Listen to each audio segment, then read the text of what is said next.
हाय दोस्तों, कैसे? उम्मीद करता अच्छा होंगे। अल्हम्दुलिल्लाह मैं भी अच्छा हूँ। भाई आज जो हम टॉपिक लाए हैं, आप लोगों ने थंबनेल तो देख ही लिए, टाइटल तो देख ही लिए। ये भी मेरा काम है एवरीडे बोलना।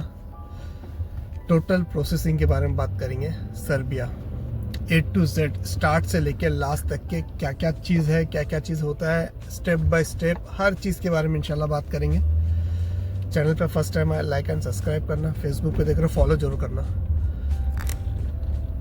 भाई जैसे कि आप बिल्कुल भी कंफ्यूज हो, एकदम कुछ भी समझ में नहीं आ रहा, आपको एकदम कंफ्यूज है कि कैसे अप्लाई करना चाहिए, क्या करना नहीं चाहिए, क्या करना चाहिए, A to Z ये वीडियो देख लो स्टार्ट से लेकर लास्ट तक के, आपको बिल्कुल ही समझ में आ जाएगा। और वीडियो को ना पूरा देखा करो, क्योंकि आप लोग जो मुझे मैसेज करके पूछते हो ना, उसका जवाब भी वो वीडियो के अंदर ही है।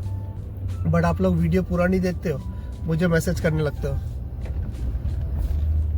तो भाई स्टार्ट करते हैं टॉपिक। अप्लाई करने के लिए एक सब में पहले चीज़ आपके पास क्या होना चाहिए?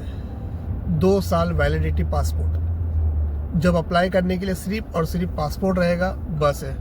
वीडियो थोड़ी लंबी होगी भाई, माफ़ी चाहता हूँ, बट देखना पूरी। आपको बहुत इन्फॉर्मेशन है 2026 का, कुछ अपडेट भी इसमें ऐड कर रहा हूँ। पासपोर्ट 2 साल का वैलिडिटी रहेगा तो ओके। आप कोई भी कंसल्टेंट के पास जाएंगे तो वो बोलेगा 6 महीना, 8 महीना या 1 साल बताएगा। नहीं भाई, ऐसा मत करना, बिल्कुल ही मत करना। ये बात पे भरोसा ही मत करना, आप अप्लाई मत करना, क्योंकि आप प्रोसीजर स्टार्ट कर दोगे, उसके बाद पासपोर्ट ख़त्म हो जाएगा, फिर आपको रिन्यूअल करना पड़ेगा। कम से कम 2 इयर्स रहेगा तो ही अप्लाई करना। अगर मैं बोलूँगा 20 महीने भी, उसमें 21-22 महीने भी बता रहा है, तो मैं बोला मत अप्लाई करो। मैं तो बिल्कुल ही बोलूँगा, क्योंकि कभी कभार ऐसा होता है, किसी केस में ऐसा हुआ है, देखा हो, मैं सुना हूँ, 1.5 साल लग जाते हैं। ठीक है, अगर 2 साल आपके पास है, 1.5 साल आ गया, आपको काम प्रोसेस टोटल कंप्लीट होने 1.5 साल हो गया, बाकी रहा 6 महीने, और उसमें आप जाने में डिले कर दिए, अगर 5 महीना भी हो गया, बाकी 5 महीना भी रह गया, आपको पासपोर्ट एयरपोर्ट पे आपको पासपोर्ट एक्सेप्ट ही नहीं करेगा, वापस भेज देगा। तो उसके लिए बोलता हूँ 2 साल, कम से कम 2 साल रखो पासपोर्ट पे टाइम, उसके बाद अप्लाई करो। दूसरा स्टेप, आप जो एजेंसी चूज़ करते हो, प्लीज़ अल्लाह के वास्ते बोलता हूँ भाई, एजेंसी चूज़ करते हो सोच समझ के चूज़ करो। यहाँ पे बहुत बड़ी गलती होती है, बहुत बड़ी मिस्टेक, क्योंकि आपका सारा फ्यूचर बोलूँगा, आपका पैसा, आपका टाइम, आपका वक्त, आपकी किस्मत, हर चीज़ दाव पे लगा है कंसल्टेंट के ऊपर। आपका कंसल्टेंट अगर सही रहा तो आपका प्रोसीजर भले स्लो चलेगा बट चलेगा। अगर कंसल्टेंट ही बुरा रहा तो आपका काम भी रुक जाएगा, काम फंस जाएगा, पता चला लेके भाग गया, या काम ही नहीं हो रहा है, बस पैसा लेके खा रहा है। तो ये बहुत, उसके लिए बोलता हूँ, बहुत सोच समझ के अप्लाई करो, कंसल्टेंट को चूज़ करो, उनका बैकग्राउंड चेक करो। जब भी जाके फर्स्ट टाइम मीटिंग करते हो, उनके बारे में देखो। लास्ट 30 डेज में उनको पूछो आपने कितना वर्क परमिट सेल किए और कितना वीज़ा लगा आपके ऑफिस में। ये पता करो, आपका हक बनता है पता करने का, और गवर्नमेंट अप्रूवल लाइसेंस है क्या नहीं है, ये सब देखो। और ऑनलाइन में जाके उस कंसल्टेंट ऑफिस के बारे में अगर कुछ दिया है गूगल में, तो उसका रेटिंग देखो कितना है। ये सब देखने के बाद आपको लगा हाँ ओके, कोई प्रॉब्लम नहीं है, तो आप अप्लाई कर सकते हैं। मैं बोलूँगा हाँ, आपको भरोसा हो जाएगा, हाँ भाई कोई गलत नहीं लग रहा है, ओके, कोई टेंशन नहीं है, तो इंशाल्लाह आप अप्लाई करो। अप्लाई करते हैं, जो भी आप अमाउंट डिसाइड करते हैं, क्योंकि हर कंसल्टेंट का अमाउंट एक दूसरा अलग अलग डिसाइड होता है। जैसे कि अगर इंडिया से बताओ तो कोई 3 लाख, कोई 4 लाख, कोई 5 लाख तक लेता है। हर किसी का एक डिसाइड अमाउंट अलग है। ये होने के बाद आप अप्लाई करते हो। ये बात मेरी याद रखना, 3 डॉक्यूमेंट्स आते हैं आप अप्लाई करने के बाद सर्बिया से। इन्विटेशन या ऑफ़र लेटर, दोनों एक ही है, बस अलग अलग बोला जाता है।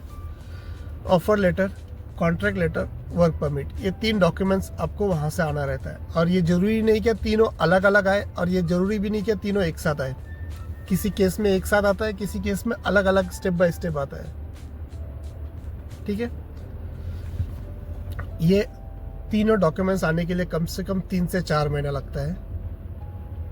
और कोई एजेंसी तो ऐसा बोलता है कि मैं 10 दिन में ला के दे दूँगा। It's not possible. हाँ, 1 महीने में हो सकता है, 1 महीने में आने का चांसेस रहता है, बट लास्ट टाइम जो है 3 से 4 महीने, 3 to 4 मंथ में आपका डॉक्यूमेंट्स आ गया। डॉक्यूमेंट्स आने के बाद आपका अगला स्टेप क्या रहेगा? डॉक्यूमेंट्स आने के बाद आप वेरीफाई कराओ कहीं से भी, वो डॉक्यूमेंट्स लेके बाहर से वेरीफाई करा सकते हैं। डॉक्यूमेंट जेन्युइन है, फेक है, जो भी है। अगर आप मुझसे वेरीफाई करवाना चाहते हैं तो मैं कोई चार्ज नहीं लेता, ठीक है। आपको मैसेंजर पे जाके PDF सेंड करना है। बट आज से मैं एक ही बात ये बोलूँगा, मेंबरशिप ऐड होंगे उसके बाद मैं आपका डॉक्यूमेंट चेक करूँगा, ओके ना भाई? क्योंकि मेरे भी खर्चे हैं भाई, बहुत खर्चे हैं। यूट्यूब से तो 1 रुपये भी बढ़ नहीं रहा है। माफ़ी चाहता हूँ ये बात बोलने के लिए, क्योंकि महीनों से बोलते आया हूँ मेंबरशिप ऐड हो जाओ, मेंबरशिप ऐड हो जाओ, बट कोई ऐड नहीं हो रहा है। एक वीडियो बनाने कम से कम 3-4 घंटे लगते हैं। उसका इंटरनेट पैकेज, वो भी कतर, सऊदी गए, कतर, दोहा कतर में इंटरनेट इतना महंगा है माशाल्लाह, बोलो मत। ये सब खर्चा निकालने के लिए मैंने यही सोचा हो, अगर आपको कोई भी डाउट, कुछ भी चेक करवाना है तो मुझे मैसेंजर पे PDF सेंड करो और मेंबरशिप ऐड हो जाओ। ज्वाइन बटन, जो कि ज्वाइन बटन होता है, मंथली 117 रुपये का पैकेज है, इंडियन मनी 117 रुपये। उसको ऐड करो, उसका स्क्रीनशॉट भेजो। इंशाल्लाह 4 से 6 घंटे में आपका डॉक्यूमेंट्स में चेक करके आपको दे दूंगा। ये बस मेरा एक ही कंडीशन है भाई, और कुछ भी नहीं है। आप लोगों को बता चुका हूँ मैं कि पिछले 1.5 साल से काम कर रहा हूँ यूट्यूब पे, बट 1 रुपये भी कोई इनकम नहीं हुआ है। अगर इनकम होता तो मैं ज्वाइन बटन का ऑफर आपको देता ही नहीं। आपका 117 रुपये इंडियन मनी आपको खर्चा करने लगाता ही नहीं। जरूरी नहीं कि आप इंडियन मनी, आप पाकिस्तान से देख रहे हो तो पाकिस्तानी रुपया भी आप लगा सकते हो ज्वाइन बटन के लिए। नेपाल में देख रहे हो, नेपाली रुपया भी आप लगा सकते हो। बांग्लादेश में बांग्लादेश का टाका, सऊदी, दुबई, अपने अपनी कंट्री जहाँ जहाँ हो उस पैसे से उस ज्वाइन बटन ऐड कर सकते हो। अगर नहीं पता है ज्वाइन बटन कैसे ऐड करना है, वो आप कहीं से भी सर्च कर सकते हो, गूगल में, यूट्यूब में, मैसेज, कहीं भी सर्च करके आप इजीली मुझे ओपन कर सकते हो। ये हो गया।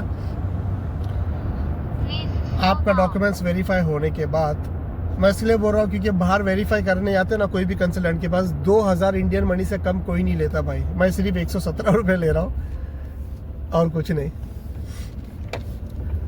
तो डॉक्यूमेंट्स आने के बाद सारा डॉक्यूमेंट्स सर्बियन लैंग्वेज में कन्वर्ट करके, ये आपका काम नहीं है, मैं ये नहीं बोल रहा कि आप करोगे। डॉक्यूमेंट्स को सर्बियन लैंग्वेज में कन्वर्ट करके आपका सपोर्टिंग डॉक्यूमेंट्स ये है। आपका कंसल्टेंट आपसे क्या पूछ रहा है, आपको कौन सा डॉक्यूमेंट पूछ रहा है। बैंक अकाउंट, जैसे कि बैंक अकाउंट का स्टेटमेंट जो होता है, स्टेटमेंट, बैंक स्टेटमेंट जो होता है, वो 3 से 6 महीने का बैंक स्टेटमेंट कम से कम, अगर यूरो में बात करो 1000 यूरो के आसपास में रखना भाई। और दूसरा PCC, मेडिकल आपको इतना ज़रूरी नहीं है, अगर आप कर लोगे तो अच्छी बात है, नहीं तो वहाँ जाके मेडिकल कर सकते हो। और आपका एजुकेशन सर्टिफिकेट, आपका वर्क एक्सपीरियंस सर्टिफिकेट, मैरिज हो गया तो मैरिज सर्टिफिकेट, तो कोई डॉक्यूमेंट्स है, मतलब जो प्रॉपर्टी कुछ है तो वो लगा देना। क्योंकि प्रॉपर्टी और मैरिज सर्टिफिकेट, ये 2 रीज़न के लिए बोल रहा हूँ। वहाँ पे एम्बेसी में जब सबमिट करते हैं ना, तो उनको एक डाउटफुल हो जाता है कि आप वहाँ पे जाने के बाद कहीं और चले जाओगे, भाग जाओगे। ये 2 डॉक्यूमेंट्स लगाने से बहुत बेनिफिट है कि भाई हमारी मैरिज हो गया है, मेरे पास जायदाद है, मैं जाऊँगा, काम करूँगा, मैं अपनी फैमिली के लिए वापस आऊँगा, तो एक यकीन दिला सकते हैं आप। ये हो गया। ये सारा डॉक्यूमेंट सबमिट करने के बाद 2 महीना, 3 महीना, 4 महीना, 6 महीने भी लग सकता है, लक और कंपनी के ऊपर डिपेंड करता है। उसके बाद आता है अप्रूवल एम्बेसी से। आप सबमिट करते हो, 2, 4, 6 महीने के बाद एम्बेसी अप्रूवल देता है या रिजेक्शन देता है। 2 ऑप्शन है। रिजेक्ट हो गया तो कुछ नहीं कर सकते, वो आप अपने कंसल्टेंट से क्या बैठ के बात किए, क्या डील हुआ था, वो उनसे बात कर लेना। अगर अप्रूवल आ गया, उसके बाद ओरिजिनल पासपोर्ट आपको सर्बियन एम्बेसी में जमा करना है। सर्बियन एम्बेसी में जमा कर दिया आपने। एम्बेसी में जमा करने के बाद 2 से 3 महीने, तकरीबन 60 to 90 डेज़ के अंदर अंदर आपको वीज़ा लगकर आपके हाथ में आ जाएगा। तो मैं यही बोलूँगा, जैसे आपको वीज़ा लग के आ गया तो जितनी जल्दी हो सके आप सर्बिया के लिए निकल जाओ, टिकट डालो और निकल जाओ। मैं तो यही बोलूँगा। रीज़न क्या है? क्योंकि वीज़ा जब लगता है 180 डेज़ का वीज़ा रहता है, यहाँ के 6 महीने 6 मंथ का रहता है। आप जितनी जल्दी कोशिश करेंगे 1 मंथ 15 दिन 20 दिन 20 जो भी है, जितनी जल्दी आप कोशिश करोगे जाने के लिए मेरे हिसाब से बेटर रहेगा। वहाँ पे जाओ, देखो हालचाल क्या है, कैसा सिस्टम है, मेडिकल करो, काम ज्वाइन करो, कुछ टाइम निकल जाएगा, महीना 2 महीना, कंपनी आपको टीआरसी अप्लाई कर देगी। टीआरसी अप्लाई कर दी, आपके हाथ में टीआरसी आ गया, आपका लाइफ चेंज। उसके बाद आप अपने खुद के मालिक हो, किसी के गुलाम नहीं हो। याद रख लेना, टीआरसी आपके हाथ में आ गया, आप किसी के गुलाम नहीं हो। आपको कोई कंट्रोल नहीं कर सकता। आप चाहे तो जिस कंपनी में काम कर रहे हो, जो 2 महीना हो आपको जाके, वहाँ पर पसंद आया तो काम कर सकते हो, नहीं तो रिज़ाइन दे के आप दूसरी जॉब ज्वाइन कर सकते हो। बट रिज़ाइन देने से पहले सर्च कर लेना दूसरा जॉब। अगर वो भी पसंद नहीं आया तो तीसरा पसंद नहीं आया तो चौथा। करते रहना, आपको कोई नहीं पूछने वाला। बट आपके हाथ में टीआरसी रहना चाहिए, टीआरसी वैलिड रहना चाहिए। ये है इन्फॉर्मेशन। उम्मीद करता हूँ आपको इन्फॉर्मेशन A to Z मिल जाएगा। वीडियो भले ही थोड़ा बड़ा हो गया बट मिल जाएगा। और मैंने जो टर्म एंड कंडीशन आपको बताया हूँ वो ज़रूर फॉलो करना। कंसल्टेंट हर चीज़ के बारे में सोच समझ के अप्लाई करना, क्योंकि मार्केट में 1 से बढ़कर 2, 2 से बढ़कर 4 बहुत बैठे लूटने के लिए। बस देखते हैं बकरा कब मिलेगा हमको। तो भाई मैं आ गया अपने डेस्टिनेशन पे। तो उम्मीद करता हूँ आप लोगों को ये वीडियो अच्छा लगा तो प्लीज़ सपोर्ट करना, सब्सक्राइब करना, ज्वाइन बटन पे ऐड ज़रूर हो जाना। फिर मिलेंगे, जब तक के दुआ में याद रखना। इंशाल्लाह कोई भी डाउट है मैसेंजर पे ऐड होके मुझसे बात कर सकते हैं। अल्लाह हाफिज़।